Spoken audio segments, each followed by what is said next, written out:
the economics of 2.57% APY. All right.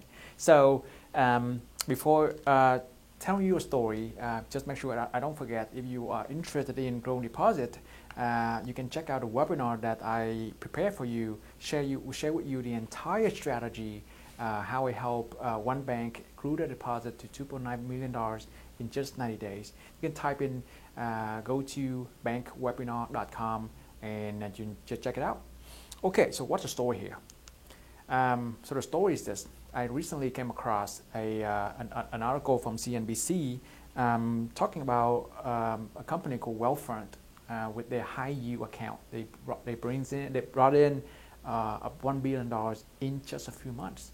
And when I check out really what the offer that they are providing, and they had 2.57% APY, and that is exactly the topic I want to explore today. I want to share with you today about my findings.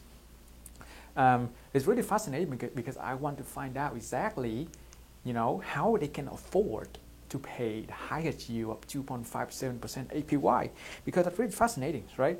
And oh, by the way, before I forget, if you're interested in growing deposit, don't forget to check out my webinar by typing go to bankwebinar.com to see the webinar on how I help a bank grow deposit $2.9 million in 90 days. Okay, so what's happening over here? So I want to share with you the math that took me a while to really put together. So, and Wealthfront in this case, they don't tell you. They just advertising about the offer of 2.57% APY, but in reality they're not really paying the 2.57%. Interesting. So here's what happened. So Wealthfront pay their customer 2.57%, right? Because Wealthfront is not a bank, so they reach out to other banks, right, and say, hey, I'm able to bring you more deposit. What can you give back to me? They said, the other bank said, yeah, I'm in. If you were able to get me deposit, I will be paying you 2% in interest rate. They said, great. But it's only if Wealthfront is able to pull in a large amount of deposit to provide to those hungry banks, those banks hungry for deposits, right? And when they were able to reach $1 billion, that is when they reach the scale. And that's why those banks in their network will be paying them 2%. And that is exactly what they did. So partner banks will pay Wealthfront about 2% APY. So in reality, Wealthfront is only paying what? 57 basis points. 57 basis points. So let's look at what happened with math of $1 billion in deposit.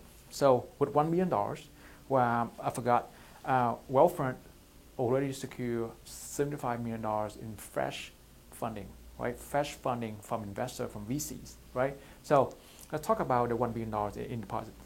So with 2.57% APY, right? And partner bank is paying Wealthfront 2% APY. And really the true cost for them is only 57 basis points, would turn out to be $5.7 million in interest rate. That's the true cost Wealthfront is paying. And guess what? With the new $75 million in fresh funding, they will have no problem of paying this one. But exactly what is the point of paying so much for a high interest account? And here's what I found out. So number one, they acquired $1 billion in deposits. Okay, so what happened is this: they only are responsible for $5.7 million in interest rate after 12 months, and assuming the average account, the average open account is $5,000, even though on their website it's saying that you can open account for as low as $1, right? But just for the sake of the conversations, $5,000 to get started with. So $1 billion divided by 5,000, you would have 200,000 new accounts, right? And if you took $5.7 million divided by 200,000, the cost to acquire new account is only $28. Let's round it up to $30. $30 to acquire a new customers. Can you believe it? It is one of the best thing, the best campaign that they pull, because compared to the industry wide, according to the financial brand, compared to the financial brand, they found out that the average cost to acquire one customer is $300. So in other words, Wealthfront is paying 10x cheaper than most of the banks. 10x cheaper, and they were able to acquire, over 200, assuming with $5,000 in deposit, over 200,000 new accounts. And how do they make money? Well, that's how they make money. Number 5, they have the business model we call the 25 BPS model. What that means is they have a service called investing service. That is where people invest monies and they charge 25% basis point for the amount of asset that they manage. Okay, so with new 200,000 new accounts, what does Wealthfront do anything about it? A lot. Okay, so right now they have a high yield interest rate account, a saving account, and they have another account called investing account, right? So this is where the investing account, this is where the bread and butter of Wealthfront, where they charge 25 basis point for the entire total asset under management, right? Imagine if you have $1 billion. So right now, the total number of assets under management for Wealthfront is about $13.5 billion. And if you multiply that by 25 basis points, they get about some $30-ish million in revenues, right? Now imagine, right now, customers are not able to transfer money back and forth between saving account and the investing account. What if by the end of this year, which Wealthfront disclosed by the end of this year, they'll be able to upgrade the products so that customer can transfer money back and forth.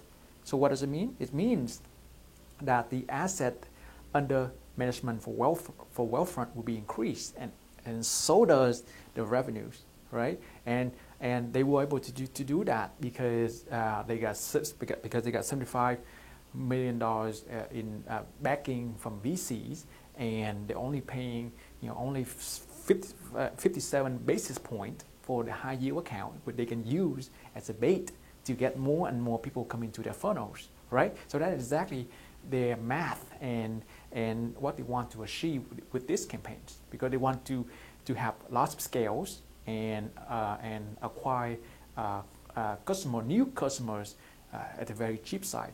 Again, 10x cheaper than the majority of the banks, right? So what can you learn from this?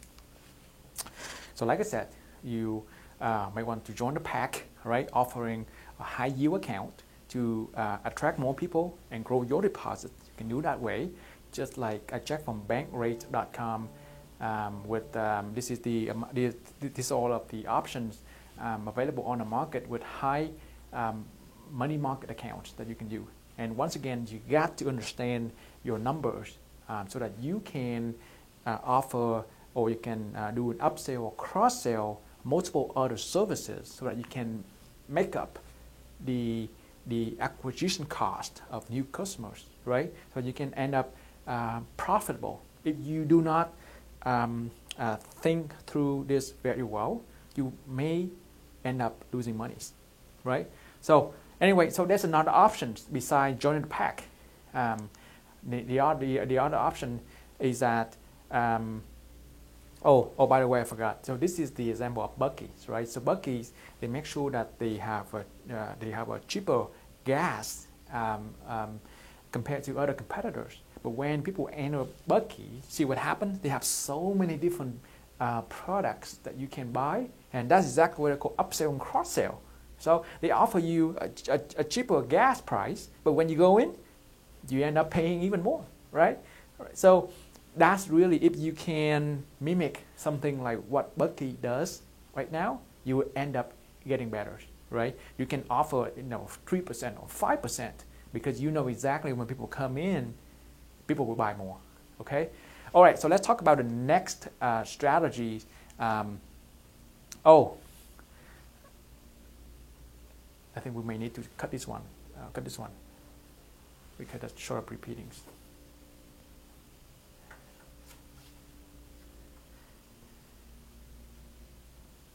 Cut this one.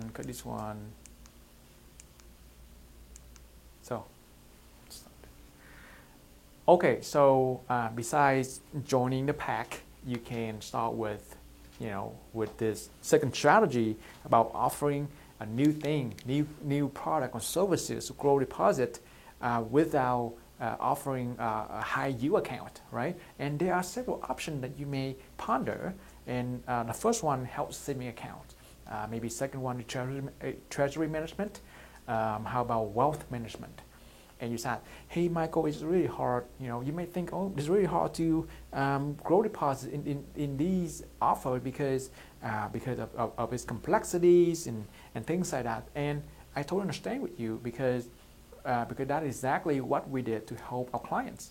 And for example, this is the ad that we put together for our client to help them grow their deposit from their wealth management campaigns. And same thing for wealth management campaign.